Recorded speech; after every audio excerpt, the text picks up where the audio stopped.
Hello दोस्तों, जो लोग विनोबा यूनिवर्सिटी में अभी बीकॉम सेमेस्टर 3 में है और बीकॉम सेमेस्टर 3 में अगर उनका मेजर पेपर कॉरपोरेट लॉ है या कि झारखंड के किसी भी यूनिवर्सिटी में अगर कॉरपोरेट लॉ उनको पढ़ना है तो ये मॉडल पेपर एग्जाम के जो एग्जाम का पैटर्न है उसके अकॉर्डिंग हम लोग एक इम्पोर्टेंट क्वेश्चन का कलेक्शन बनाते हैं जिसको हम लोग नाम देते हैं मॉडल पेपर। तो ये इम्पोर्टेंट क्वेश्चन का कलेक्शन है और साथ ही साथ आंसर का कलेक्शन है जो आपके एग्जाम में बहुत इंपॉर्टेंट होने वाला है। तो इसका एक लेक्चर हम लोग ले चुके हैं, आज दूसरा लेक्चर है। अगर आप लेक्चर 1 नहीं देखे हैं तो सबसे पहले प्ले लिस्ट में जाएंगे, बीकॉम सेमेस्टर 3 के प्ले लिस्ट में आपको मिलेगा। चाहे आपके यूनिवर्सिटी में किसी भी सेमेस्टर में आपको कॉर्पोरेट लॉ पढ़ना हो, लेकिन मेरे प्ले लिस्ट में आपको बीकॉम सेमेस्टर 3 के प्ले लिस्ट में मिलेगा, तो आप जरूर जाके उसको पढ़ें। और उम्मीद करते हैं कि सारा क्वेश्चन इससे आएगा, बहुत हेल्प होगा आप लोगों के एग्जाम में अगर आप इसको पढ़ते हैं तो। कॉर्पोरेट लॉ, इसका हम लोग एक लेक्चर देख चुके हैं जिसमें 4 क्वेश्चन हम लोग कंप्लीट किए। सेकेंड लेक्चर है आज जो हम लोग कंप्लीट करने वाले हैं। तो सेकेंड लेक्चर में आज जो हम लोग क्वेश्चन देखेंगे वो फर्स्ट क्वेश्चन है। क्या क्वेश्चन बोल रहा है? पार्षद सीमा नियम क्या है और इसके अनिवार्य वाक्यों की व्याख्या कीजिए। पार्षद सीमा नियम पार्षद अंतर नियम से कैसे अलग है? तो पार्षद सीमा नियम का मतलब सबसे इंपॉर्टेंट डॉक्यूमेंट्स है कंपनी का, किसी भी कंपनी का सबसे महत्वपूर्ण डॉक्यूमेंट्स जो है वो पार्षद सीमा नियम है। इसके बिना किसी कंपनी का रजिस्ट्रेशन नहीं हो सकता।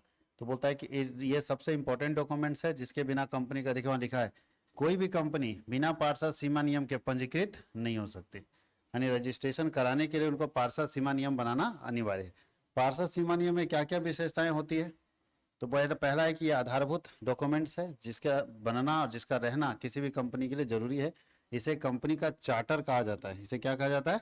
चार्टर ऑफ अ कंपनी कहा जाता है, यानी मुख्य प्रलेख। चार्टर का मतलब क्या होता है? मुख्य प्रलेख। पार्षद सीमा नियम कंपनी का एक अनिवार्य प्रलेख है, बोलते हैं जिसे प्रत्येक प्रकार की कंपनी के लिए तैयार करना अनिवार्य होता है और इसे रजिस्ट्रार के पास फाइल करना पड़ता है। इसमें क्या क्या रहता है? इसमें कंपनी का नाम लिखा रहता है, हेड ऑफिस कहाँ है वो लिखा रहता है, उद्देश्य लिखा रहता है, सदस्यों का दायित्व लिखा रहता है, अंश पूंजी लिखा रहता है, ये सब बात लिखा रहता है। क्या क्या फिर से रिपीट कर रहे हैं? इसमें कंपनी का नाम, हेड ऑफिस, उद्देश्य, सदस्यों का दायित्व, ये सब लिखा रहता है और अंश पूंजी, ये सारा का सारा चीज क्या होता है? लिखा रहता है।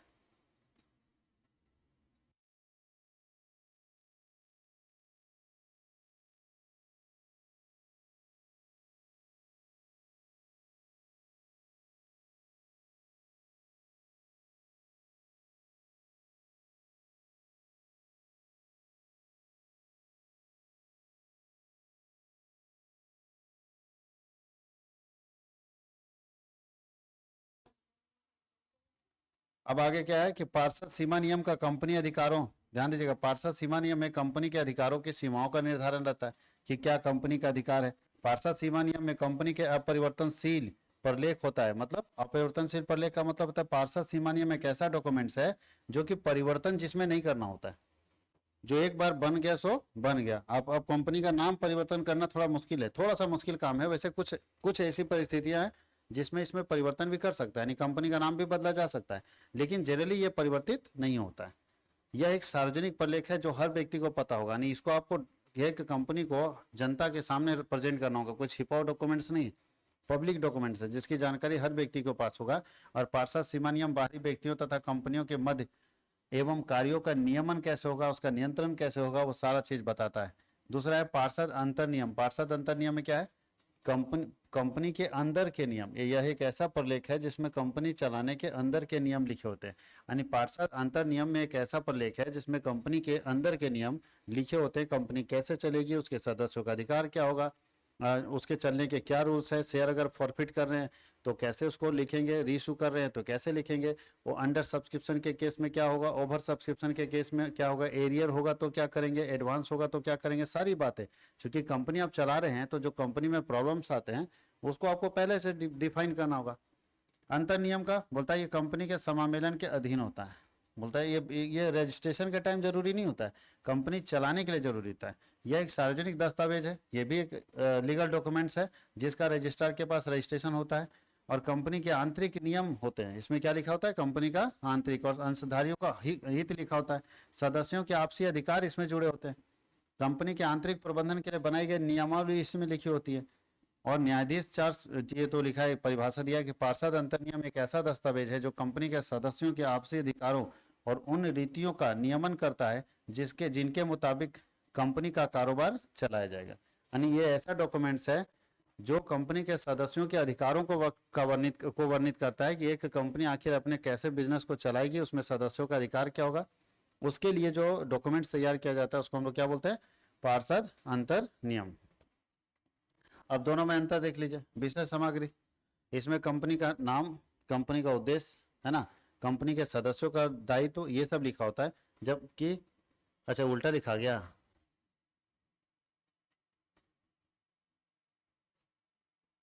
थोड़ा सा यहाँ मिस्टेक हुआ है।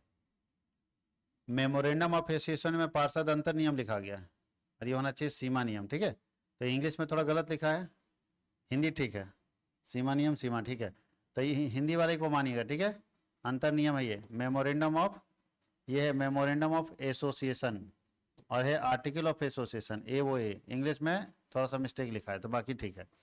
अंतर नियम में कंपनी के अंदर के नियम लिखे होते हैं और बाह्य नियम में कंपनी के बाहर के नियम लिखे होते हैं, जिसमें कंपनी का उद्देश्य, कंपनी के सदस्यों का दायित्व, कंपनी का रजिस्टर्ड ऑफिस, ये सब लिखा होता है। प्रारूप, इसका कोई फिक्स प्रारूप नहीं है, जबकि इसका फिक्स प्रारूप होता है जिसमें 6 क्लाउज होते हैं और 6 का 6 क्लाउज उसमें भरना होता है। उसके बाद अनिवार्य, अंतर नियम बनाना अनिवार्य नहीं है, आप चाहो तो बना भी सकते हो और चाहो तो नहीं भी बना सकते हो। अगर नहीं बनाएंगे तो टेबल एफ का नियम लगेगा और ये बनाना सबके लिए अनिवार्य है। हर कंपनी को पार्षद सीमा नियम बनाना पड़ेगा। बोलता है प्रमुख और सहायक प्रलेख, तो ये कंपनी का सहायक प्रलेख होता है, वो कंपनी का प्रमुख प्रलेख होता है। वो मतलब कौन, पार्षद सीमा नियम कंपनी का क्या होता है, महत्वपूर्ण प्रलेख होता है। और पार्षद अंतर नियम कंपनी का क्या होता है, सहायक प्रलेख होता है। आगे लिखा है सीमाएं, तो बोलता है कि कंपनी, यह कंपनी अधिनियम और पार्षद अंतर नियम दोनों के अधीन होता है। यानी कंपनी का कानून और पार्षद अंतर नियम दोनों के अंदर काम करता है और यह भारतीय कंपनी अधिनियम के अंदर आता है। अनुबंध, बोलता है इसमें कंपनी के अधिकारियों तथा अधिकारियों के बीच अनुबंध नियंत्रित होते हैं और इसमें कंपनी तथा बाहरी पक्षों के बीच में अनुबंध लिखे होते हैं। नियमन, अंतर नियमन का काम सिर्फ कंपनी के बिजनेस को अंदर से चलाना है और इसका काम होता है कंपनी को चलाने के लिए जो नियम है उसको हम लोग बोलते हैं। निदेशकों का कार्य, बोलता है निदेशक इसके बाहर कार्य कर सकते हैं, मतलब यहाँ इसमें जो नियम होता है उससे बाहर जाके कोई डायरेक्टर काम कर सकता है, कोई दिक्कत नहीं, लेकिन कोई डायरेक्टर इसके बाहर, इसमें जो लिखा है इसके बाहर जाके काम नहीं कर सकता। जैसे मान लो हमारा अधिकार कुछ मिला है तो क्या हम उस अधिकार के बाहर यानी अपने अधिकार से ज्यादा काम कर सकते हैं, तो इसमें जो लिखा है उससे ज्यादा काम कर सकते हैं, लेकिन इसमें नहीं।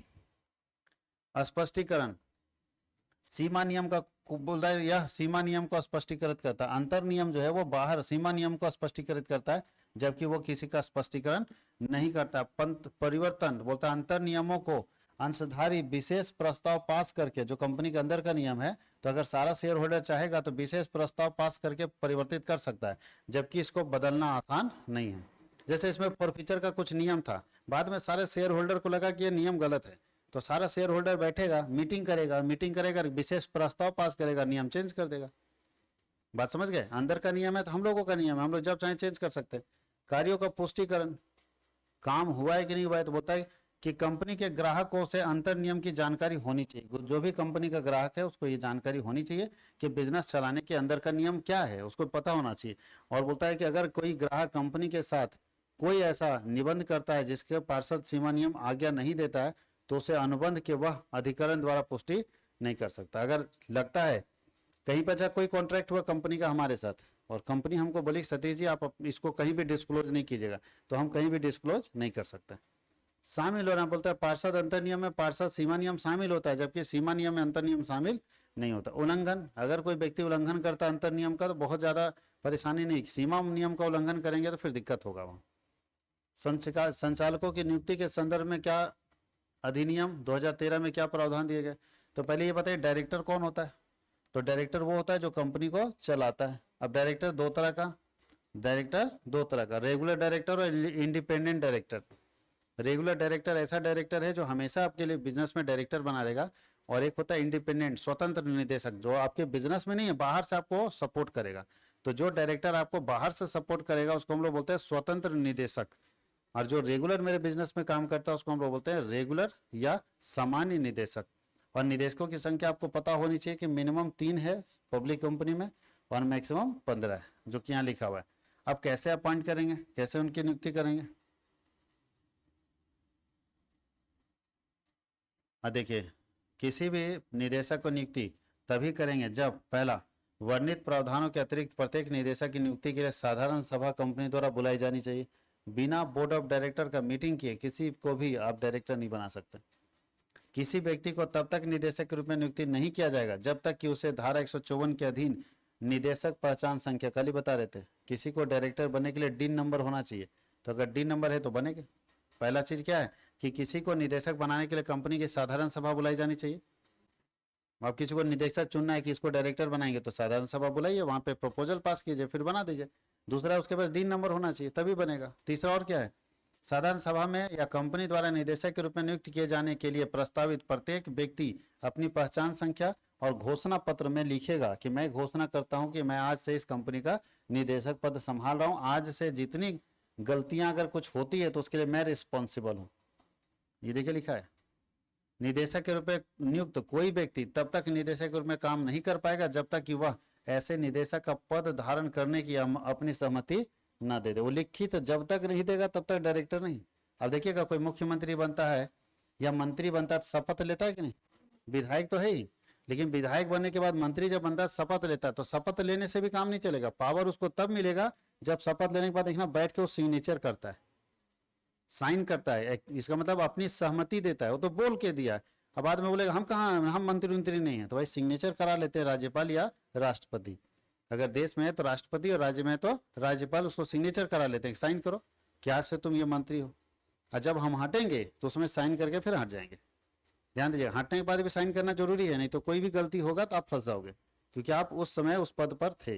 अब लिखिएगा शिक्षा विभाग में भ्रष्टाचार हो जिसमें शिक्षा मंत्री, तो शिक्षा मंत्री पद है तो देखा जाएगा कि उस पीरियड में उस पर कौन बैठा था, जो बैठा था वो रिस्पॉन्सिबल है। यही बात आपको समझना पड़ेगा। आगे बोलता है कि किसी सार्वजनिक कंपनी के प्रथम वार्षिक साधारण सभा में प्रत्येक बाद की वार्षिक साधारण सभा में ऐसे निदेशकों की संख्या 1/3 निदेशक बारी बारी से अवकाश ग्रहण करेंगे। मतलब सिंपल ये है कि जो भी सरकारी कंपनी होगी उसमें डायरेक्टर जब आएंगे और जाएंगे तो बोलता है कि 1/3, जैसे 10 डायरेक्टर है ना अगर किसी कंपनी में, एक बार छुट्टी नहीं करेगा। प्राइवेट में टेंशन इतना नहीं रहता है, सरकारी में ज्यादा रहता है, रिटायर होता है ना लोग। अब मान लिया ज्वाइन किया, 9 को डायरेक्टर है और सब एक बार ज्वाइन रिटायर कर गया तो क्या होगा? तो बर्बाद हो जाएगा ना। तो बोलता है कि 1/3, यानी इसमें अगर रिटायर होना है तभी 3 को होगा, तो 9 में से 3 रिटायर हुआ तब 6। अब जब देखिए 6 हो गया तो 3 नया आएगा ना, तो 3 फ्रेश अभी ज्वाइन किया, फिर मान लो 6 महीने बाद 3 को रिटायर किया तो 6 महीने बाद फिर 3 को ज्वाइन करेगा। तो इसी तरह से क्या होता है, रोटेशन बना रहता है। तो 1/3 हिस्सा से ज्यादा कोई रिटायर नहीं कर सकता, फिर वो धीरे धीरे होगा। अधिक सेवानिवृत्त होने के, ये तो खैर इसके अंदर का चीज है, इसको पढ़ना है आपको। बात समझ गए? कोई कहानी। अच्छा, कोई अधिकारी अगर निदेशक बनना चाहता है, सबसे इंपॉर्टेंट चीज है कोई योग्य होना चाहिए, उस पर किसी तरह का केस नहीं होना चाहिए। ठीक है, बहुत सारा चीज है, हालांकि जो हम लोग पहले पढ़ चुके हैं, एक व्यक्ति को स्वस्थ मस्तिष्क का होना चाहिए, अनुबंध करने की क्षमता होनी चाहिए, वो सब यहाँ होना चाहिए। अब कोई बोल देगा कि पहला बात है कि कोई व्यक्ति अयोग्य है, पागल व्यक्ति है, तो पागल व्यक्ति किसी कंपनी का निदेशक नहीं बन सकता, डायरेक्टर। तो जो व्यक्ति के पास किसी अनुबंध को करने की क्षमता होनी चाहिए, वो यहाँ पे डायरेक्टर के पास भी होनी चाहिए। बिना क्षमता का कोई डायरेक्टर नहीं बन पाता है। अब लिखा है कंपनी अंकेक्षक की नियुक्ति के संबंध में कंपनी अधिनियम 2013 के प्रावधानों का वर्णन करें। तो पहला बोलता है कि कंपनी अंकेक्षक कैसे नियुक्त होगी। तो कंपनी 2 तरह का, सरकारी और प्राइवेट। तो हम लोग प्राइवेट की बात करते हैं, फिर सरकारी की बात करेंगे। सरकारी कंपनी में अंकेक्षक की नियुक्ति कौन करता है? ऑडिटर। प्राइवेट कंपनी में बोर्ड ऑफ डायरेक्टर करता है। प्राइवेट कंपनी में कौन करता है? Board of director, BOD, board of director. और ये प्राइवेट कंपनी में, जिसको हम लोग बोर्ड ऑफ डायरेक्टर को ही शेयर होल्डर्स बोलते हैं। क्या बोलते हैं? Share holders. ये प्राइवेट कंपनी में करता है। और जब हम सरकारी कंपनी में चलते हैं तो सरकारी कंपनी का जो ऑडिटर होता है उसकी नियुक्ति करता है CAG। सी का मतलब होता है controller, COMP, controller and auditor general. Controller and auditor general CAG सरकारी कंपनी में ऑडिटर की नियुक्ति करेगा। तो पहला पढ़ते हैं प्रथम। अच्छा, जैसे कंपनी बनेगी, पहला जो एनुअल मीटिंग होगा उसमें पहला ऑडिटर, किसी भी कंपनी का फर्स्ट ऑडिटर पहला एनुअल मीटिंग में होगा। और कितने दिन के लिए होगा? तो 1 ही साल के लिए होगा।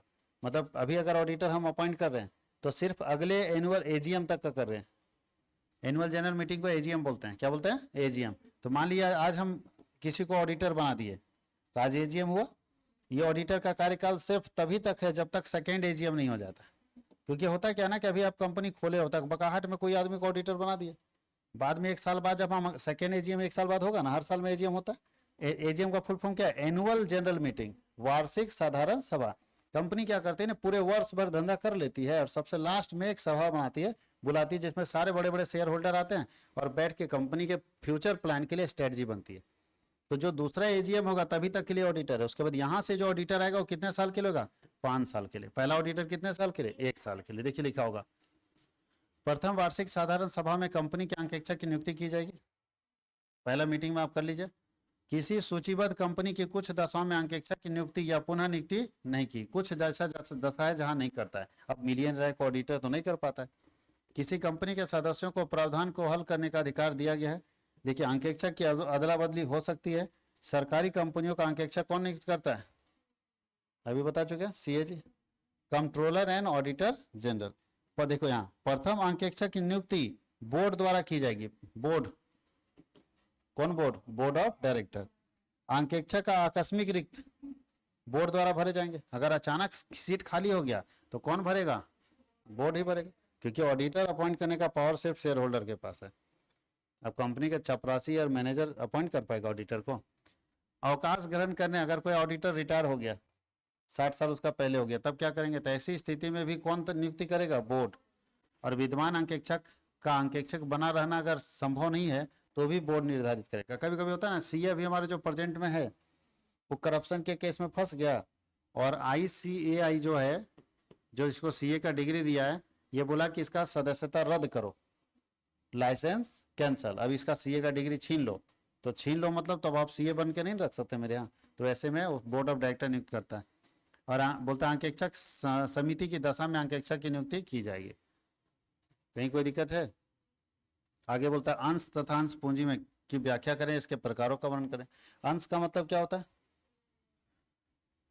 बोलता है कि जब कोई कंपनी अपने पूंजी को छोटे छोटे हिस्सों में बांट देती है, जब कोई कंपनी अपने पूंजी को छोटे छोटे हिस्सों में बांट देती है तो ऐसे प्रत्येक हिस्सों को अंश कहा जाता है। बोलता है if total capital of a company are divided into some small units, if total capital of a company are divided into some small units, each unit is called share. और शेयर होता है 2 तरह का, इक्विटी शेयर और preference share. Equity share और preference share. Share 2 तरह का, equity share क्या होता है? जो कंपनी का मालिक होता है। अब प्रेफरेंस शेयर क्या होता है? प्रेफरेंस शेयर देखिए शेयर कैपिटल, अच्छा शेयर कैपिटल लिख दिया। इक्विटी शेयर प्रेफरेंस शेयर समझते हैं? इक्विटी शेयर ऐसा शेयर होल्डर होगा जो कंपनी का मालिक होगा। अब प्रेफरेंस शेयर ऐसा शेयर होल्डर होगा जिसे 2 चीज का प्रेफरेंस मिलता है। एक, जब कंपनी बंद होने की स्थिति में रहेगी तो सबसे पहले पूंजी वापस होगा प्रेफरेंस शेयर का, और दूसरा जब कंपनी प्रॉफिट कमाएगी तो सबसे पहले प्रॉफिट मिलेगा प्रेफरेंस शेयर को। तो 2 प्रेफरेंशियल राइट होता है प्रेफरेंस शेयर के बाद, उसके बाद बाकी सारा इक्विटी शेयर के पास है। शेयर कैपिटल क्या होता है? तो जब मार्केट से, बाजार से पूंजी जुगाड़ किया जाता है शेयर बेच के, when capital is collected through share is known as share capital. जब कैपिटल हम शेयर बेच के लाते हैं तो उस कैपिटल को कौन सा कैपिटल बोलते हैं? शेयर कैपिटल बोलते हैं। शेयर कैपिटल के अलग अलग टाइप्स हैं, जिसमें से हम लोग स्टार्टिंग का कुछ पढ़े थे, ये सब नीचे पढ़ने की जरूरत नहीं है। सबसे पहले ऑथराइज्ड कैपिटल है, highest capital of a company. दूसरा है इशूड कैपिटल, जितना हम जनता को जारी करते हैं इशूड होता है, जो जनता खरीद लेती है उसको क्या बोलते हैं? सब्सक्राइब। और जितना हम उसको जब खरीद लेती है हम अलाउट करते हैं ना, तो सब्सक्राइब्ड और अलाउटेड लगभग सेम होता है। फिर हम जितना उससे पैसा मांगते हैं उसको कॉल्ड अप कहते हैं, जितना वो पे करता है उसको क्या बोलते हैं? और अनकॉल्ड अप मतलब जो पैसा नहीं मांग पाए, वो अनकॉल्ड अप कैपिटल। कहीं कोई दिक्कत है? तो ये शेयर कैपिटल से। कहीं कोई दिक्कत यहाँ तक? तो आप लोग इस सेट को, सेट 1 मेरा कंप्लीट हो गया। अगले क्लास में हम लोग किस में चलेंगे? सेट 2 में। तो सेट 2 भी हम लोग अगले लेक्चर में देखेंगे। और 3 सेट हम लोगों का है और तीनों सेट बहुत अच्छे से तैयारी करेंगे। आपको उम्मीद करते हैं कि 3 सेट अगर अच्छे से पढ़ लिए तो इससे बाहर क्वेश्चन जाने का कोई चांस नहीं है। आपका क्वेश्चन इसी के बीच में से आएगा। अपनी तैयारी को और स्ट्रॉन्ग करने के लिए आप कंटिन्यू हमारे वीडियोस को देखते रहिए और इस चैनल को अपने दोस्तों के साथ भी शेयर कीजिए ताकि उन तक ये सारी जानकारी पहुंच सके। Thank you.